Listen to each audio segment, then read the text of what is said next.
तो नमस्कार और स्वागत है आप सभी का आज के इस क्लास में। और आज हम सभी लोग क्लास 10th के सिविक्स के चैप्टर नंबर 2 यानी कि फेडरलिज्म के कंप्लीट चैप्टर के रिकैपिटुलेशन को करने वाले हैं। यानी कि फेडरलिज्म जो कि चैप्टर नंबर 2 है क्लास 10th के सिविक्स का, उसके जितने भी पार्ट्स थे अब तक हम लोग पढ़ चुके हैं। कंप्लीट वीडियो लेक्चर अपलोडेड है इस चैनल पे और आज हम सभी लोग इस चैप्टर से संबंधित जितने भी एस्पेक्ट हैं उसको कंप्लीट एक वीडियो के माध्यम से 25 मिनट्स के अंदर इस सभी एस्पेक्ट को रिकैपिचुलेट करने वाले हैं। तो विदाउट एनी फर्दर डिले हम बात करते हैं सीधे कंटेंट की। कंटेंट को हम क्या पढ़ने वाले हैं इस चैप्टर में, इस चैप्टर के कंटेंट में क्या क्या देखने को मिलता है। सबसे पहले फेडरलिज्म की मीनिंग यानी definition, and according to the definition we know very well that federalism is a system of government in which the power is divided between central authority and its constituent units.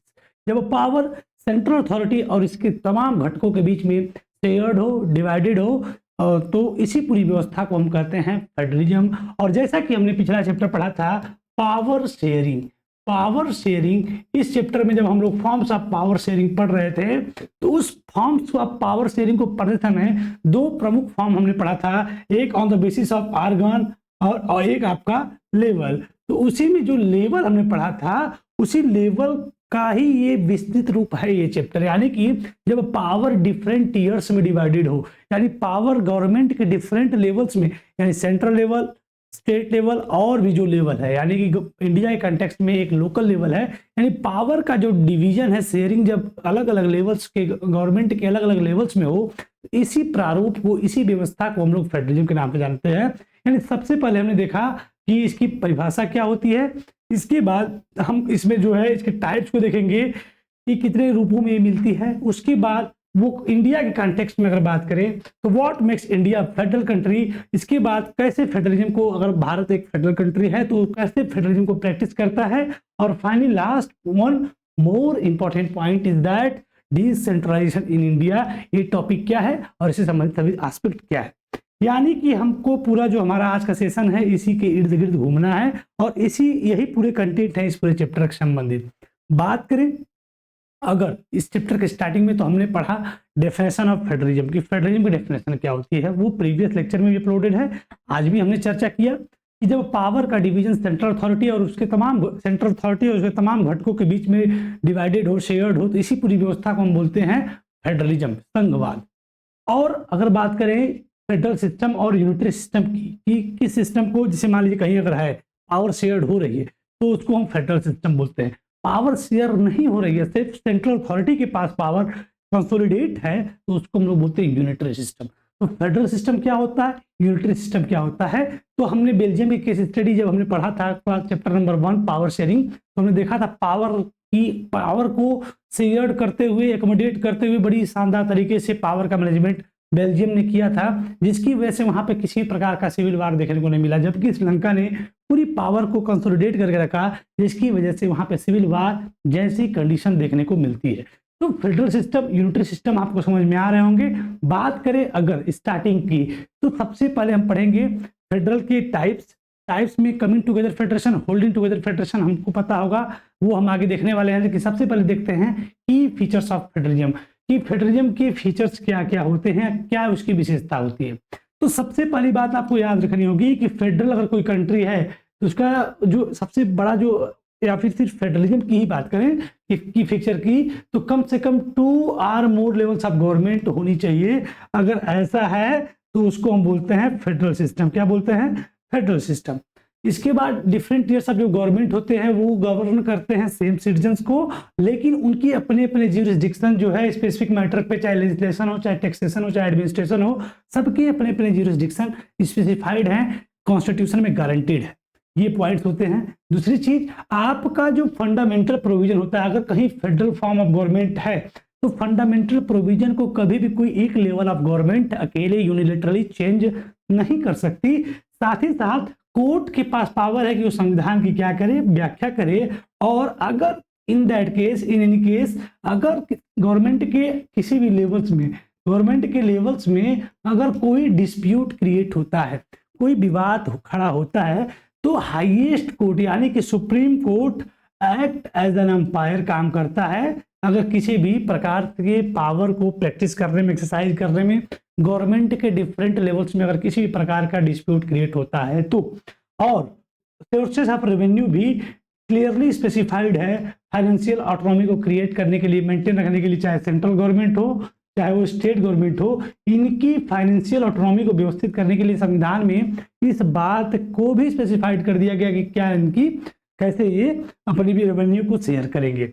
अब dual objective की बात करें, अगर federalism के dual objective की बात करें तो दो प्रमुख कर्तव्य या दो प्रमुख उद्देश्य फेडरलिज्म के बनते हैं, to safeguard and promote the unity of the country और at the same time accommodate the regional diversity. यानी दो प्रमुख इसके काम हैं। पहली बात कि ये देश की एकता और अखंडता को प्रमोट करता है, दूसरी चीज वो रीजनल डाइवर्सिटी को एकोमोडेट करता है, जैसा कि बेल्जियम के कंडीशन में हमने को देखने को मिला। पावर को मैक्सिमम लेवल तक शेयर करने का प्रावधान फेडरलिज्म में देखने को मिलता है। इसलिए कहा गया है कि इसके दो प्रमुख कर्तव्य हैं कि पहली बात देश की एकता और अखंडता को प्रमोट करना और रीजनल डाइवर्सिटी को एकोमोडेट करना।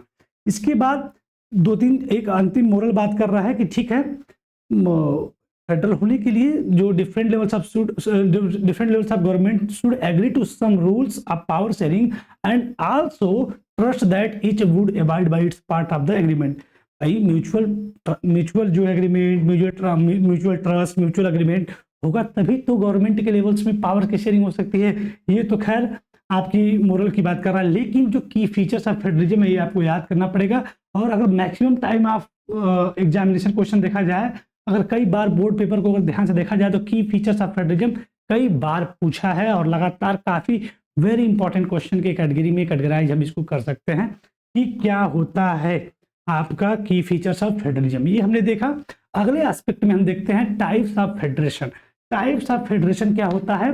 दो टाइप्स को हम इसको कैटेगराइज कर सकते हैं फेडरेशन को। पहला आपका है कमिंग टुगेदर, दूसरा है आपका होल्डिंग टुगेदर फेडरेशन।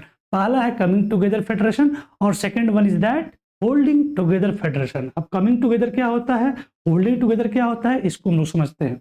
जब the first route involve independent state coming together on their own form to a bigger unit so that they by pooling sovereignty and retaining identity they can increase their security। यानी कि जब छोटे छोटे independent state अपनी sovereignty को pool करते हुए एक साथ आते हैं और एक बिगर यूनिट का क्रिएशन करते हैं, एक बड़ी यूनिट बनाते हैं। और ऐसा किस लिए? क्योंकि अपनी सिक्योरिटी को, अपनी आइडेंटिटी को रिटेन करने के लिए, अपनी सिक्योरिटी को मेंटेन करने के लिए, खुद को एक बड़ी यूनिट बनने के लिए ये ऐसा करते हैं। तो इस प्रकार के फेडरेशन को हम बोलते हैं कमिंग टुगेदर फेडरेशन। जब छोटे छोटे स्टेट साथ आकर एक बड़े स्टेट का फॉर्मेशन करते हैं by pulling their sovereignty and retaining their identity, जिससे कि वो अपनी सिक्योरिटी को इंक्रीज कर पाए, तो इस प्रकार के फेडरेशन को हम बोलते हैं कमिंग टुगेदर फेडरेशन। ऐसा हमको देखने को मिलता है यूएसए, स्विट्जरलैंड एंड ऑस्ट्रेलिया में कि यूनाइटेड स्टेट ऑफ अमेरिका नाम से स्पष्ट यूनाइटेड स्टेट, तमाम स्टेट यूनाइटेड हो गए तब आपका अमेरिका बना, United state of America, Switzerland, Australia. इसमें इस प्रोसेस में क्या होता है कि जितने भी स्टेट्स होते हैं उनके पास क्या होती है, उन सबकी पावर इक्वल होती है। All states have usually have equal power. ये आपका कमिंग टुगेदर फेडरेशन का सिस्टम हो गया। होल्डिंग टुगेदर फेडरेशन की बात करें सेकंड रूट की, तो where a large country decided to divide its power between the constituent state and the national government. जब एक कोई बड़ा देश अपनी पूरी पावर को कंसोलिडेट किया हुआ है, लेकिन देश की यूनिटी के लिए, देश की सॉवरेंटी के लिए, देश को और भी यूनाइटेड करने के लिए पावर की क्या कर देता है, तमाम जो स्टेट के साथ, तमाम जो है संवैधानिक घटकों के साथ पावर की शेयरिंग कर देता है, पावर को की सहभागिता कर लेता है। इस प्रकार से बने फेडरेशन को हम लोग बोलते हैं होल्डिंग टुगेदर फेडरेशन। और ये हमको इंडिया, स्पेन और बेल्जियम में देखने को मिलता है। And the central government tend to be more powerful. Simple सी बात है, इस पूरे प्रोसेस में ओवरऑल एक कंक्लूजन की बात करें तो सेंट्रल गवर्नमेंट जो होता है मोर पावरफुल होता है, क्योंकि सारी पावर उसी के पास कंसोलिडेट थी। उसने जो है फेडरेशन को प्रमोट करने के लिए पावर को शेयर कर दिया कि चलो भाई सभी लोग एक साथ रहो, थोड़ा पावर लो, थोड़ा पावर लो। लेकिन इसमें होता क्या है कि सेंट्रल गवर्नमेंट मोर पावरफुल होता है। इसमें कमिंग टुगेदर में सभी स्टेट्स क्या होते हैं, इक्वल होते हैं। Constituent units of federation have unequal power, some units are granted special power. ये आपका होल्डिंग टुगेदर में क्या होता है कि जब एक बड़ा देश अपनी पावर को जो है कंसोलिडेट ना करके पावर का शेयरिंग कर देता है छोटे छोटे कॉन्स्टिट्यूएंट यूनिट्स के साथ। इस प्रकार से बने फेडरेशन को हम लोग बोलते हैं होल्डिंग टुगेदर फेडरेशन। और ये आपका इंडिया, स्पेन और बेल्जियम इसके प्रमुख उदाहरण हैं। साथ ही साथ इसमें सेंट्रल जो गवर्नमेंट होती है वो मोर पावरफुल होती है, और बाकी जो स्टेट्स होते हैं जैसे इसमें सबकी पावर क्या थी, इक्वल थी, लेकिन इसमें सबकी पावर क्या होती है, अनइक्वल होती है। यहाँ तक कि कुछ तो ऐसे भी होते हैं सम यूनिट्स जिनके पास स्पेशल पावर भी होता है, यानी सब स्टेट, जितने भी स्टेट होते हैं होल्डिंग टुगेदर फेडरेशन में, सबकी पावर अनइक्वल होती है। तो ये हमने देखा कि टाइप्स ऑफ फेडरेशन, यानी किस प्रकार से हम फेडरेशन को कैटेगराइज कर सकते हैं। तो हमने दो तरीके से देखा, एक कमिंग टुगेदर फेडरेशन और एक हमने देखा होल्डिंग टुगेदर फेडरेशन। इसके बाद हम देखते हैं इंडिया के कॉन्टेक्स्ट में कि आखिर जब हमने फेडरेशन के फीचर्स को जान लिया, टाइप्स को जान लिया, अब इंडिया के कॉन्टेक्स्ट में अगर कंपेयर करें तो देखते हैं what makes India a federal country, यानी वो कौन सी चीजें हैं, क्या हम इंडिया के साथ कंपेयर करते हैं फेडरेशन को या टाइप्स ऑफ फेडरेशन को, कौन सा फेडरेशन मिलता है और क्या फेडरलिज्म की प्रैक्टिस होते हुए देखने को मिलती है इंडिया कॉन्टेक्स्ट में। तो ठीक है, हम इसको देखना शुरू करते हैं। The Constitution declared India as a union of states. According to the Article 1, India is a union of states. Bharat राज्यों का एक संघ है, हम लोग जानते हैं, लेकिन फिर भी कहीं although it did not use the word federation, लेकिन कहीं भी भारतीय संविधान में फेडरेशन शब्द का यूज नहीं है। The Indian union is based on the principle of federation, जबकि वो उसी सिद्धांत पे यानी फेडरलिज्म के सिद्धांत पे ही इंडिया काम करता है, लेकिन किसी भी तरीके से कहीं भी संविधान में फेडरेशन शब्द का स्थान नहीं है। आइए देखते हैं क्या क्या सिस्टम है, इंडिया को कैसे हम फेडरल कंट्री, एक फेडरल कंट्री का दर्जा हम दे सकते हैं या फिर बोल सकते हैं। लिखा है कि the constitution originally provided for a two tier system of government, the union government what we call the central government representing the union of India and the state government. Later a third tier of federalism was added to the form of panchayat and municipality. India की बात करें, क्योंकि हमने पढ़ा है feature of federalism में कि कम से कम 2 लेवल्स की गवर्नमेंट होनी चाहिए, लेकिन इंडिया कंटेक्स्ट में 2 लेवल गवर्नमेंट देखने को मिलती है।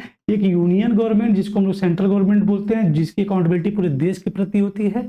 एक आपका स्टेट गवर्नमेंट होता है, यानी 2 लेवल की गवर्नमेंट हो गई। लेकिन जल्द ही भारत में 1992 के पश्चात एक कड़े तरीके से, एक अच्छे तरीके से, बाकी उसकी पहले से भी शुरू था, लेकिन पंचायती राज और म्यूनिसिपैलिटी के रूप में एक थर्ड टीयर ऑफ गवर्नमेंट भी देखने को मिल जाती है इंडिया के कॉन्टेक्स्ट में। यानी ओवरऑल 1, 2 और 3 प्रकार के लेवल भारत के कंडीशन में देखने को मिलते हैं। 3 टीयर की गवर्नमेंट भारत की कंडीशन में देखने को मिलती है।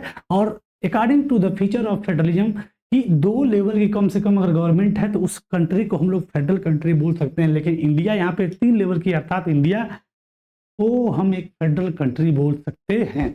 बात करें, the constitution clearly provided a three-fold distribution of legislative power between the union and state government, thus it contain 3 list. और दूसरा हमने पढ़ा था फीचर ऑफ फेडरलिज्म में कि सबके अपने अपने ज्यूरिसडिक्शंस होते हैं, जितने भी लेवल्स ऑफ गवर्नमेंट होते हैं, गवर्न करते हैं सेम सिटीजन्स को, लेकिन सबके अपने अपने ज्यूरिसडिक्शन होते हैं। तो ठीक उसी प्रकार से यहाँ पे कह रहा है कि संविधान ने क्लियरली प्रोवाइडेड कर दिया है एक 3-फोल्ड डिस्ट्रीब्यूशन सिस्टम को, लेजिस्लेटिव हो चाहे एग्जीक्यूटिव हो चाहे जुडिशियरी हो। एक एग्जांपल आपको पकड़ रहा है लेजिस्लेटिव का कि देखिए कि चाहे सेंट्रल गवर्नमेंट हो चाहे स्टेट गवर्नमेंट हो, इन सबके गवर्न करेंगे सेम सिटीजन को, लेकिन किन किन मुद्दों पे उनकी लेजिस्लेटिव पावर होगी इसको क्लियरली स्पेसिफाइड कर दिया गया है, संविधान ने प्रोवाइड करा दिया है। जैसे हम लिस्ट की बात करें तो 3 लिस्ट बना दी गई कि लेजिस्लेटिव पावर पे सेंट्रल और स्टेट की कौन कितनी कितनी जुरिस्डिक्शन हो सकते हैं। लेजिस्लेटिव यानी कानून बनाने की जो पावर है, जो विधायिका संबंधी शक्तियां हैं, वो किन किन मुद्दों पे सेंट्रल गवर्नमेंट कानून बना सकता है और किन किन मुद्दों पे स्टेट गवर्नमेंट कानून बना सकता है। तो इसको आप देख पा रहे होंगे, लिखा है यूनियन लिस्ट। पहली है यूनियन लिस्ट, यानी कि नाम से स्पष्ट है कि जिन मुद्दों पे सिर्फ और सिर्फ केंद्र सरकार कानून बना सकती है उसको हम बोल सकते हैं यूनियन लिस्ट। यानी लिखा है included subject of national importance such as defence of the country, foreign affairs, banking, communications and currency. इन सभी मुद्दों पे कानून बनाने का जो लेजिस्लेटिव पावर है वो ओनली वन एंड ओनली सिर्फ और सिर्फ सेंट्रल गवर्नमेंट के पास है। And they are included in the list because we need a uniform policy on this matter throughout the country and the union government alone can make law relating to the subject mentioned above. यानी कि जो मुद्दे अभी आपको दिखे चाहे वो defence of the country का मुद्दा हो, फॉरेन अफेयर्स का मुद्दा हो, बैंकिंग का हो, कम्युनिकेशंस का हो, करेंसी का हो, इन सभी मुद्दों पे जो लेजिस्लेटिव पावर है सिर्फ और सिर्फ सेंट्रल गवर्नमेंट के पास है। यानी कि ये लिस्ट के माध्यम से सेंट्रल गवर्नमेंट के ज्यूरिसडिक्शन को स्पेसिफाइड हमारे संविधान ने कर दिया हुआ है। अगले लिस्ट में हम देखते हैं स्टेट लिस्ट। स्टेट लिस्ट यानी नाम से स्पष्ट है, जिन मुद्दों पे कानून सिर्फ और सिर्फ लेजिस्लेटिव पावर किसके हाथ में हो, स्टेट गवर्नमेंट के पास हो। अर्थात कि कौन कौन से मुद्दे हो सकते हैं, जैसे कि लोकल इंपॉर्टेंस लाइक मुद्दे जैसे police, trade, commerce, agriculture, irrigation, ऐसे संबंधित मुद्दों पे कानून बनाने का अधिकार किसके पास है, स्टेट गवर्नमेंट के पास। इसलिए इसको स्टेट लिस्ट में रखा गया है और इस पे स्टेट गवर्नमेंट अकेले कानून बना सकती है। अब अगले एस्पेक्ट में जिसमें कनकरेंट लिस्ट आती है, जिसको हम लोग समवर्ती सूची भी बोलते हैं, और ये ऐसी लिस्ट होती है जिसपे दोनों मिल के यानी सेंट्रल गवर्नमेंट और स्टेट गवर्नमेंट दोनों मिल के कानून बनाते हैं, तो उसको हम रखते हैं कनकरेंट लिस्ट में। यानी कनकरेंट लिस्ट में क्या होता है कि कौन कौन सब्जेक्ट होते हैं, जैसे कि जिसपे यूनियन और स्टेट दोनों मिल कानून बना सकते हैं, जैसे कि एजुकेशन का मुद्दा हो, फॉरेस्ट का मुद्दा हो, ट्रेड का मुद्दा हो, यूनियन का मुद्दा हो, ट्रेड यूनियन का मुद्दा हो, मैरिज का हो, एडॉप्शन का हो, सक्सेशन का हो। यानी इन सभी मुद्दों पे कानून बनाने का अधिकार किसी एक लेवल ऑफ गवर्नमेंट के पास नहीं, बल्कि दोनों मिलके, सेंट्रल और स्टेट दोनों मिल के कानून बनाएंगे, उनको रखा गया है कनकरेंट लिस्ट में। तो अगर इसमें इम्प्लीमेंटेशन में अगर सेंट्रल और स्टेट, चूंकि इसको दोनों मिल कानून बनाते हैं, चाहे सेंट्रल हो चाहे स्टेट हो, अगर किसी कंडीशन में दोनों के बीच में डिस्प्यूट हो जाता है, तो both the union as well as the state government can make law on the subject. If their law conflict with each other, the law made by the union government will prevail. अगर किसी condition में दोनों के द्वारा कानून बनाते समय अगर कोई विवाद हो जाता है, तो सेंट्रल गवर्नमेंट के द्वारा बनाए गए कानून को ही प्रिवेल किया जाएगा। यानी दिखने से स्पष्ट है, central government is more powerful then state government. अगले एस्पेक्ट की बात करें, रेसिडरी सब्जेक्ट की कुछ और भी मुद्दे आ गए, जैसे कि all those subject which do not fall in any of the list come after the constitution was made, जैसे कंप्यूटर सॉफ्टवेयर। अब ये तो हो गया संविधान बनने की पूरी प्रोसेस, जब यूनियन लिस्ट बन गई, स्टेट लिस्ट बन गई, कॉन्करेंट लिस्ट बन गई, लेकिन संविधान बनके तैयार हो गया, लेकिन कुछ समय बाद, कुछ सालों के बाद, कुछ दशक के बाद कुछ भी ऐसे मुद्दे आए जिन पे भी कानून बनाने की आवश्यकता पड़ी, लेकिन अब इनको इस तीनों लिस्ट में नहीं रखा गया है, तो इसको लिए एक और लिस्ट बनाई गई जिसको नाम दिया गया रेसिडरी सब्जेक्ट। और इस रेसिडरी सब्जेक्ट पे सिर्फ और सिर्फ अकेले सेंट्रल गवर्नमेंट कानून बना सकती है। तो यहाँ हमने फीचर्स को मिला रहे हैं। इस लेजिस्लेटिव पावर के लिए सेंट्रल गवर्नमेंट के लिए अलग ज्यूरिसडिक्शन है, स्टेट गवर्नमेंट के लिए अलग ज्यूरिसडिक्शन है, और तमाम चीजें संविधान में क्लियरली स्पेसिफाइड है। अगले फीचर को मिलाते हैं कि भारत में किस टाइप का फेडरेशन है। तो भारत में होल्डिंग टुगेदर फेडरेशन का प्रैक्टिस हो रहा है, क्योंकि हम जानते हैं कि Indian union do not have identical power, और in some state enjoy special power such as Assam, Nagaland, Arunachal Pradesh. और मतलब कि होल्डिंग टुगेदर मैंने देखा कि सभी स्टेट जब एक बिगर यूनिट अपनी पावर को शेयर कर दे उसके कॉन्स्टिट्यूएंट यूनिट के साथ, तो इसी को तो हम होल्डिंग टुगेदर बोलते हैं। तो इंडिया कॉन्टेक्स्ट में देखते हैं, और होल्डिंग टुगेदर में हम होता भी है कि जितने भी स्टेट्स होते हैं उनकी पावर इक्वल नहीं होती है। तो इंडिया कॉन्टेक्स्ट में देखने को मिलता है कि सभी स्टेट्स की पावर अनइक्वल होती है, किसी की ऐसा मैंडेटरी नहीं कि सबकी पावर इक्वल रहेगी। यहाँ तक कि कुछ स्पेशल स्टेटस वाले भी राज्य हैं, जैसे कि आपके असम, नागालैंड, अरुणाचल प्रदेश। और यूनियन टेरिटरी का भी कॉन्सेप्ट है, जो कि ऐसे टेरिटरी जो इतने छोटे होते हैं कि उनको स्टेट का दर्जा हम लोग नहीं दे सकते, और चूंकि उनकी ऐसी डाइवर्सिफिकेशन होता है कि किसी स्टेट के साथ उसको मर्ज भी नहीं कर सकते, इसलिए इनको एक अलग प्रकार से टेरिटरी यानी कि यूनियन टेरिटरी का दर्जा देकर इस पर सिर्फ और सिर्फ सेंट्रल गवर्नमेंट कानून बनाती है, गवर्न करती है, जैसे चंडीगढ़, लक्षद्वीप और कैपिटल सिटी ऑफ दिल्ली। ऐसे भी स्टेटस, ऐसे भी कॉन्स्टिट्यूएंट यूनिट्स बनाए गए हैं। अर्थात देखने को, समझने को हमें ये समझ में आ रहा है कि जितने भी इंडिया में एग्जिस्ट करने वाले स्टेट्स हैं उनकी पावर अनइक्वल है। और अगला पॉइंट है कि the fundamental provisions can not be change unilaterally. अगर भारतीय संविधान के किसी भी फंडामेंटल प्रोविजन को बदलना हो, तो कोई भी लेवल ऑफ गवर्नमेंट अकेले उस फंडामेंटल प्रोविजन को बदल नहीं सकती। बदलने के लिए अगर करना है तो कैसे बदलता है कि एनी चेंज अगर करना है तो first passed by both the house of the parliament with at least 2/3 majority. इसके बाद रेटिफाई कराना पड़ेगा लेजिस्लेचर के द्वारा at least half of the total state. यानी कि अगर किसी भी फंडामेंटल को प्रोविजन को बदलना है अकेले वन लेवल ऑफ गवर्नमेंट उस फंडामेंटल प्रोविजन को बदल नहीं सकती। अगर बदलना भी है इन एनी केस, तो आपका वो जाएगा लोकसभा और राज्यसभा में, लोअर हाउस और अपर हाउस में जाएगा, और वहां पे कम से कम 2/3 मेजोरिटी से वो पास होगा। उसके बाद लेजिस्लेचर में जो राज्यों के लेजिस्लेचर होंगे, जितने भी स्टेट्स होते हैं स्टेट लेजिस्लेचर, वहां पे हाफ, जैसे कि 28 राज्य अगर हैं तो कम से कम 15 राज्यों में उस चीज को रेटिफाई किया जाना चाहिए कि हाँ ठीक है इसको बदल दो, तब जाके कोई भी फंडामेंटल प्रोविजन चेंज हो सकता है। Otherwise fundamental provision can not be change unilaterally. अब ये इन सभी फीचर्स को हमने देखा, साथ ही साथ हम ये भी जानते हैं कि judiciary play an important role. भारत में जुडिशरी एक इम्पॉर्टेंट रोल प्ले करती है, यानी कि अब तक जो हम पढ़ रहे थे what makes India federal country, तो हमने देखा फेडरलिज्म की फीचर्स और उन सभी फीचर्स को कंपेयर किया, मिलाया इंडिया के कॉन्टेक्स्ट में, तो हमने देखा कि लगभग हम इंडिया को फेडरल कंट्री बोल सकते हैं, यानी कि सभी जो फीचर्स हैं वो इंडिया से मिलते हैं। अब हम देखते हैं ठीक है भारत एक फेडरल कंट्री है, तो कैसे हाउ इज फेडरलिज्म प्रैक्टिस, कैसे फेडरलिज्म को प्रैक्टिस करता है, क्योंकि हम जानते हैं कि संविधान के जो प्रावधान है वो सफिशिएंट नहीं होते किसी व्यवस्था को चलाने के लिए। तो आइए देखते हैं कि आखिर क्या चीजें हैं जिसकी वजह से हम कह सकते हैं कि भाई फेडरलिज्म की प्रैक्टिस हो रही है या हुई है। तो सबसे पहला है लिंग्विस्टिक स्टेट, दूसरा आपका है लैंग्वेज पॉलिसी, और थर्ड हम देखेंगे सेंट्रल स्टेट रिलेशन। यानी 3 प्रावधानों के माध्यम से हम कहेंगे कि भारत ने फेडरलिज्म की प्रैक्टिस किया हुआ है।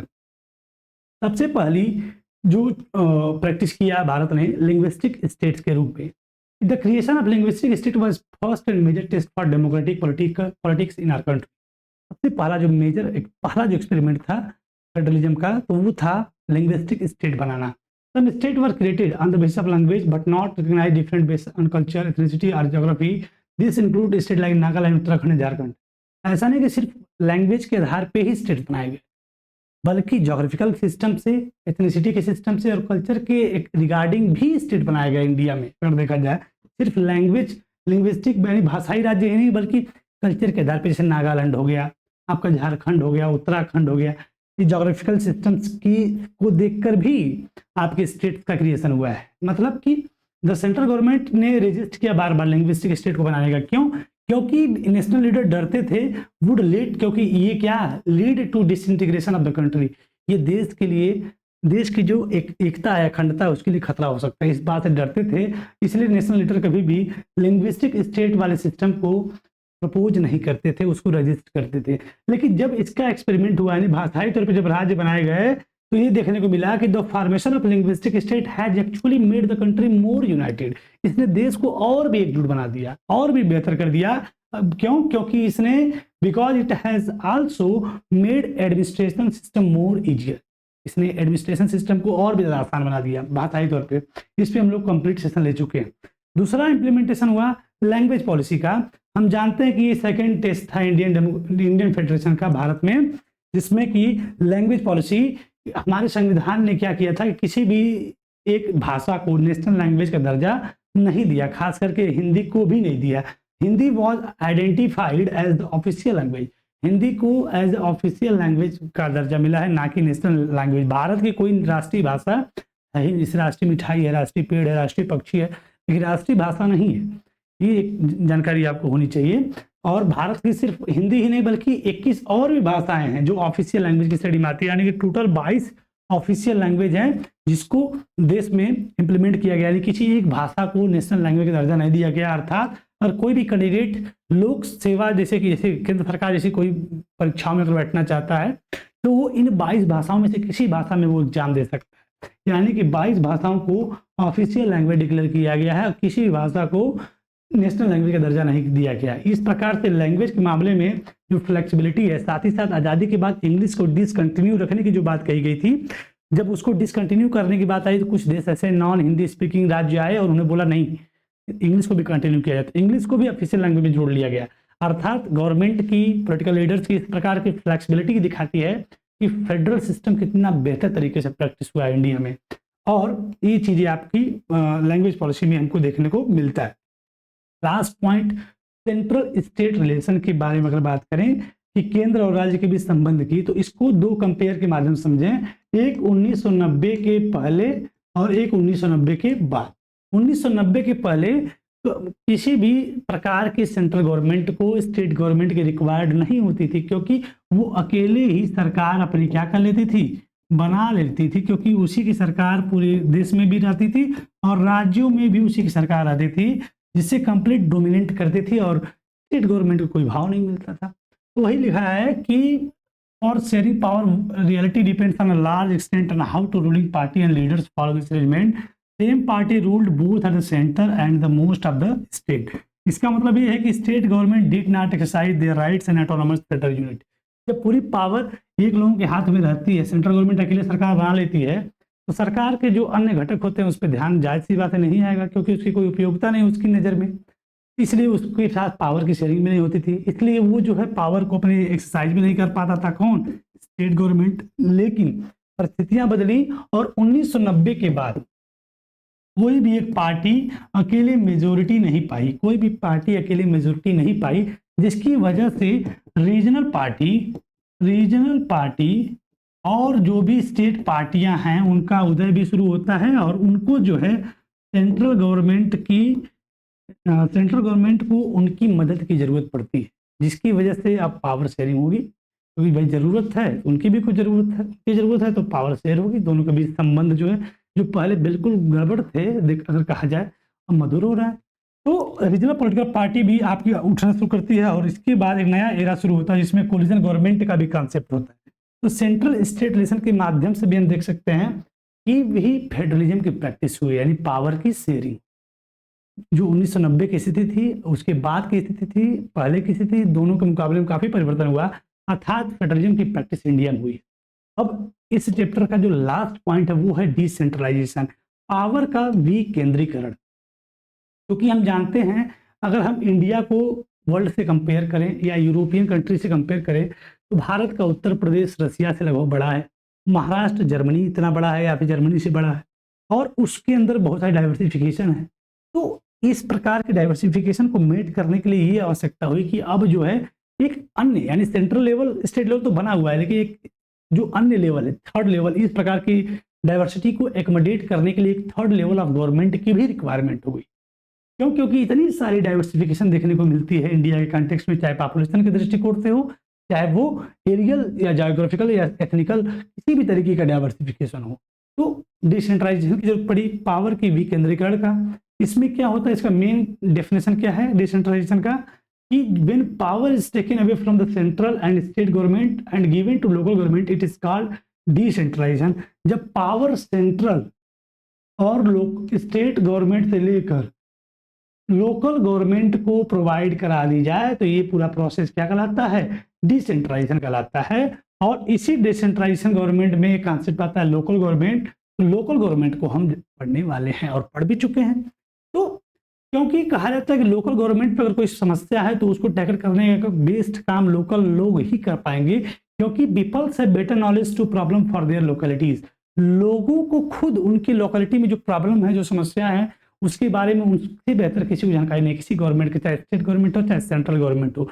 अगर आपके गांव में पानी से संबंधित कोई समस्या है तो उसको आपसे बेहतर कोई नहीं जानता। तो अगर स्टेट गवर्नमेंट या सेंट्रल गवर्नमेंट आपके साथ पावर शेयर करती है और आपको डिसीजन मेकिंग बॉडी बनाती है तो आप उस समस्या को बड़ी ही आसानी से टैकल कर सकते हैं।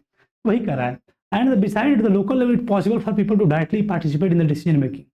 डिसेंट्रलाइजेशन में क्या होता है, इस सेवरल इसके लिए सरकार को लगा कि चलो भाई डिसेंट्रलाइजेशन कर देते हैं, लेकिन तमाम अटेम्प्ट लेने के बाद भी पंचायती व्यवस्था विलेज में यानी रूरल एरिया में और म्यूनसिपालिटी जो है अर्बन एरिया में इस्टेब्लिश किए गए, लेकिन फिर भी वहाँ पे regular election were not held regularly. Elections, local government के जो इलेक्शंस होते थे वो रेगुलरली नहीं होते थे, और local government did not give have any powers resource for their on, so there was very little decentralization in effective term।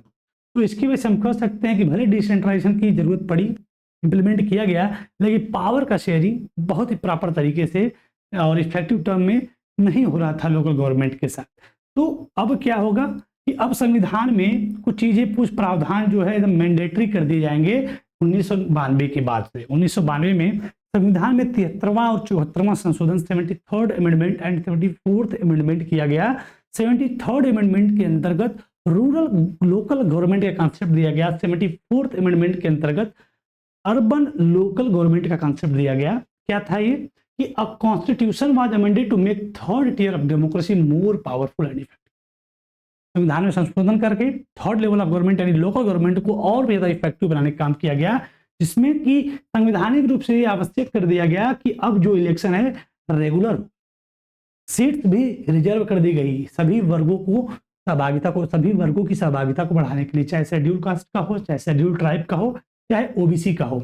और 1/3 सीट जो है महिलाओं के लिए भी आरक्षित कर दी गई कि उनका भी प्रेजेंस जो है पॉलिटिकल एरा में बढ़े।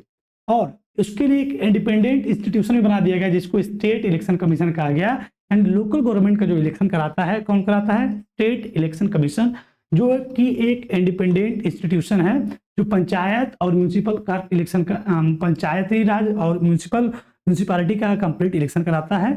और स्टेट गवर्नमेंट जो है अपने पावर को, रेवेन्यू को, रिसोर्स को लोकल गवर्नमेंट के साथ इस तरह शेयर करता है।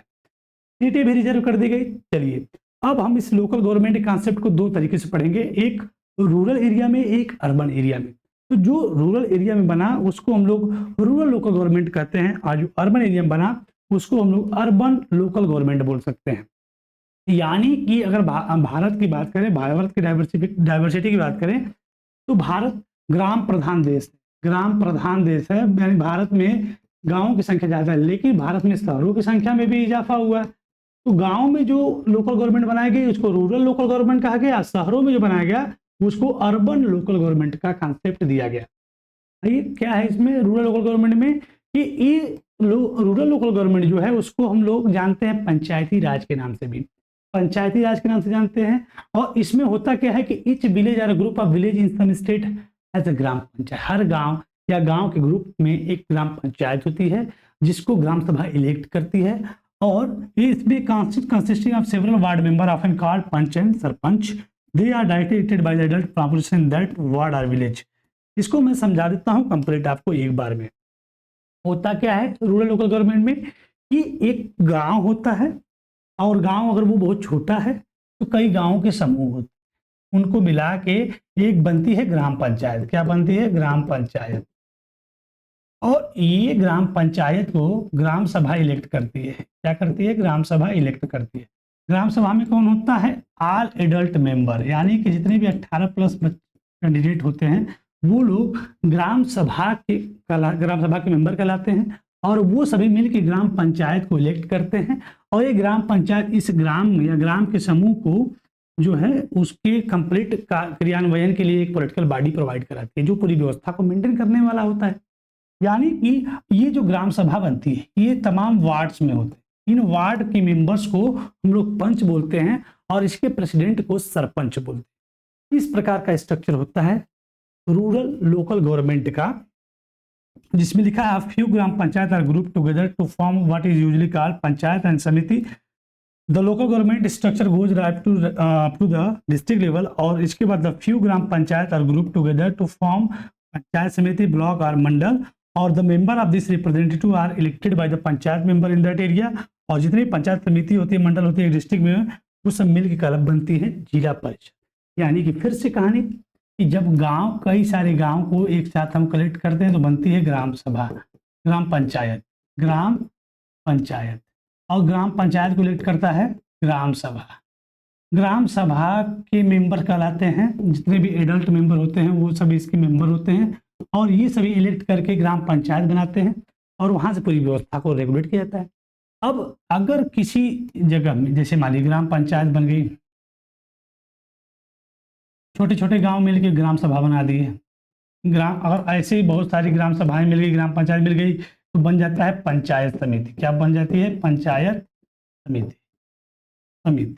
और ऐसे ही तमाम एक जिले के अंदर जितनी भी पंचायत समिति होती है, कई सारी पंचायत समिति को अगर मिला दिया जाए, कई सारी पंचायत समिति को मिला दिया है तो बनता है जिले स्तरीय पे एक जिला परिषद। क्या बनता है? जिला परिषद। यानी ग्राम सभा से ग्राम पंचायत, कई सारे ग्राम पंचायत जुड़ते हैं तो पंचायत समिति, और कई सारी पंचायत समिति को मिला के जिला स्तरीय एक पंचायत जिला परिषद बनाया जाता है। और इस जिला परिषद का जो हेड होता है जिला परिषद चेयरपर्सन कहा जाता है, जो कि एक डिसीजन मेकिंग बॉडी होता है इंटायर डिस्ट्रिक्ट के लिए, और ग्राम सभा के लेवल पे जो पंचायत ग्राम पंचायत होती है उसके जो पंच और सरपंच इलेक्ट करके बनाए जाते हैं, वो डिसीजन मेकिंग बॉडी बनती है, जिसमें कि गांव के कंप्लीट सुपरविजन और ग्राम सभा संबंधी जितने भी कार्य होते हैं उसको किया जाता है। और कुछ चीज़ें मैंडेटरी हैं कि एक साल में 2 से 3 मीटिंग होनी चाहिए ग्राम सभा के लेवल पे। जो हमें जिला परिषद देख रहे हैं वो देख रहे हैं ग्राम सभा का जो स्ट्रक्चर है कैसे जिला के स्तर तक पहुंचता है, उसको हमने देखा कि कई सारे गांव जुड़ते हैं तो बन जाता है ग्राम पंचायत, कई सारी ग्राम पंचायत जुड़ती है तो बन जाता है पंचायत समिति, और कई सारी पंचायत समिति जुड़ती है तो बन जाता है जिला परिषद। ग्राम सभा को रेगुलेट करने का काम पंच और सरपंच करते हैं। पंच सरपंच क्या होते हैं, एक ग्राम सभा के जितने भी मेंबर्स होते हैं वो सभी इलेक्ट करते हैं। जितने जितने वार्ड होते हैं उन वार्ड मेंबर को हम लोग पंच करते हैं, जिनका इलेक्शन होता है हम लोग उनको पंच करते हैं, और उन सभी के प्रेसिडेंट को हम लोग सरपंच बोलते हैं। ये हो गया ग्राम सभा का कॉन्सेप्ट, ये हो गया कंप्लीट। ये कहा गया कि ठीक है, ये ग्राम सभा जो है या ग्राम पंचायत जो है साल में 2 से 3 मीटिंग करेगी और गांव की सभी एडमिनिस्ट्रेशन को, एनुअल बजट को ध्यान रखेगी और आगे बढ़ाएगी। चलिए भैया ठीक है, जिला परिषद हमने देख लिया, चेयरपर्सन देख लिया। अब हम देखते हैं शहरी क्षेत्रों में। इस शहरी क्षेत्रों में कैसे अर्बन लोकल गवर्नमेंट का कॉन्सेप्ट है। तो शहरों में 2 प्रकार के शहर होते हैं, एक छोटे शहर होते हैं और एक बड़े शहर होते हैं। छोटे शहरों को हम लोग जानते हैं टाउन कस्बा बोलते हैं, बड़े शहरों को हम लोग जानते हैं। तो शहरों में भी जो छोटे शहर होते हैं उसमें जो गवर्नमेंट होती है, जो वहाँ पे व्यवस्था होती है, पॉलिटिकल सिस्टम बनता है, उसको हम लोग म्यूनसिपालिटी बोलते हैं। जो बड़े शहर होते हैं उनको हम लोग म्यूनसिपल कॉर्पोरेशन बोलते हैं। जो बोथ म्यूनसिपालिटी और म्यूनसिपल कॉर्पोरेशन होते हैं ये सभी वही चीज़, जैसे कि एक गांव है, गांव में तमाम जैसे ग्राम सभा जुड़ के एक ग्राम पंचायत, मतलब तमाम गांव मिलकर ग्राम पंचायत बनाते हैं, और इसमें तमाम वार्ड होते हैं, उन वार्ड के मेंबर होते हैं, उन मेंबर को हम लोग जो है पंच बोलते हैं, और उन्हीं के हेड को या फिर उन्हीं के प्रेसिडेंट को हम लोग सरपंच बोलते हैं। उसी प्रकार शहरों में भी है कि एक शहर को तमाम वार्ड में डिवाइड किया जाता है, और उन सभी वार्ड के मेंबर को हम लोग पार्षद बोलते हैं, और वही पार्षद के जो प्रेसिडेंट है उनको हम लोग म्यूनिसिपल चेयरपर्सन बोलते हैं या फिर मेयर बोलते हैं। अब ये दोनों क्या कंसेप्ट है कि जो छोटे शहर होते हैं उसको म्यूनिसिपल चेयरपर्सन या चेयरमैन कहा जाता है, और जो बड़े शहर के जो प्रेसिडेंट होते हैं, उस पॉलिटिकल जो हेड होता है उसको हम लोग मेयर बोलते हैं। क्या बोलते हैं? मेयर बोलते हैं। तो ये आपको याद रखना होगा अर्बन लोकल गवर्नमेंट का स्ट्रक्चर को, कि छोटे शहरों में म्यूनिसिपालिटी, बड़े शहरों में म्यूनिसिपल कॉर्पोरेशन, म्यूनिसिपालिटी के हेड को म्यूनिसिपल चेयरपर्सन और म्यूनिसिपल कॉर्पोरेशन के हेड को मेयर कहा जाता है। ये हो गया अर्बन लोकल गवर्नमेंट का कॉन्सेप्ट। आउटकम क्या आया लोकल गवर्नमेंट के साथ पावर शेयर करने का? आउटकम ये आया कि ये जो नया टीयर ऑफ गवर्नमेंट बनाया गया, थर्ड टीयर ऑफ गवर्नमेंट बनाया गया, एक सबसे बड़ा एक्सपेरिमेंट है डेमोक्रेसी में, जो कि किसी भी वर्ल्ड में जो इंडिया में कंडक्ट कराया गया है, सबसे बड़ा एक्सपेरिमेंट है, जिसकी वजह से 36 लाख रिप्रेजेंटेटिव आज भी वर्तमान, अगर पर्सपेक्टिव का डेटा तो नहीं लेकिन फिर भी एक आइडिया कहा जाए, लगभग 36 लाख सीधे रिप्रेजेंटेटिव देखने को मिलते हैं, जो कि बड़े बड़े यूरोपियन देश या वर्ल्ड के बड़े बड़े देशों से पॉपुलेशन से अगर कंपेयर किया जाए तो यहाँ की जो लोकल गवर्नमेंट के कॉन्सेप्ट को देने की वजह से जो सीधे 36 लाख रिप्रेजेंटेटिव देखने को मिले, उन सबकी आबादी से अधिक रिप्रेजेंटेटिव हैं भारत में लोकल गवर्नमेंट के, जिसकी वजह से कहीं कहीं महिलाओं को भी कॉन्स्टिट्यूशनल स्टेटस मिला, डीपेंड डेमोक्रेसी हुई, और महिलाओं के जो पार्टिसिपेशन है, रिप्रेजेंटेशन है, वॉइस है, वो सब डेमोक्रेसी में बढ़ता गया। यानी कि लोकल गवर्नमेंट का जो कॉन्सेप्ट था वो कहीं ना कहीं डेमोक्रेसी की गहराई तक, डेमोक्रेसी की डीप इन व्यवस्था, यानी कि डेमोक्रेसी की वास्तव में जो यथार्थता है वो लोकल गवर्नमेंट में ही देखने को मिलता है, डिसेंट्रलाइजेशन में ही देखने को मिलता है। कुछ इसके चैलेंजेस हैं, उसको देख लेते हैं अदर एस्पेक्ट के माध्यम से, कि at the same time there are many difficulties while the elections are held regularly in enthusiastically, gram sabha are not held regularly. ये ठीक है, इलेक्शन तो बार बार हो रहे हैं, लगातार संविधान में प्रावधान दे दिया कि इलेक्शन होगा, लेकिन आज भी ग्राम सभा की बैठक जो है साल में जो 2 से 3 बार बोला गया है प्रावधान, वो नहीं देखने को मिलता है। और बहुत सारे स्टेट आज भी सिग्निफिकेंट पावर को लोकल गवर्नमेंट के साथ शेयर नहीं करते हैं, साथ ही साथ एडेक्वेट रिसोर्स को भी शेयर नहीं करते हैं। लेकिन ओवरऑल में अगर कहा जाए तो पावर शेयरिंग के जो फॉर्म्स हैं और उसमें जो लेवल्स पे है, और लेवल पे आधारित ये जो चैप्टर था फेडरलिज्म, जिसमें गवर्नमेंट के डिफरेंट लेवल में पावर शेयर की गई, ये कहीं ना कहीं गवर्नमेंट के डीप इन डेमोक्रेसी को दर्शाता है, और डेमोक्रेटिक सिस्टम को, लोकतांत्रिक व्यवस्था को कहीं ना कहीं यथार्थ करता हुआ हमें प्रतीत होता है, जिसमें कि लोकल गवर्नमेंट यानी डिसेंट्रलाइजेशन की एक अहम भूमिका होती है, क्योंकि इसके माध्यम से 36 लाख रिप्रेजेंटेटिव हमें देखने को मिलते हैं, जो कि बड़े-बड़े देशों की पॉपुलेशन से एक बड़ी संख्या है। चैलेंजेस हैं, चुनौतियाँ हैं, लेकिन ओवरऑल अगर कहा जाए, एक अच्छी चीज़ भी है लोकल गवर्नमेंट कॉन्सेप्ट। यानी कि भारत के कॉन्टेक्स्ट में हमने 3 लेवल की गवर्नमेंट देखी और उसके सभी एस्पेक्ट को देखा। और आज हमने इस पूरे चैप्टर के कंप्लीट रिकैपिचुलेशन सेशन को भी कंप्लीट कर लिया। थोड़ा-सा वीडियो लंबा हो गया, लेकिन उम्मीद है कि आपको इसके सभी एस्पेक्ट समझ आए होंगे और आपका तैयार भी हो गया होगा। इतना वीडियो लास्ट तक देखने के लिए आप सभी का बहुत-बहुत धन्यवाद। नमस्कार।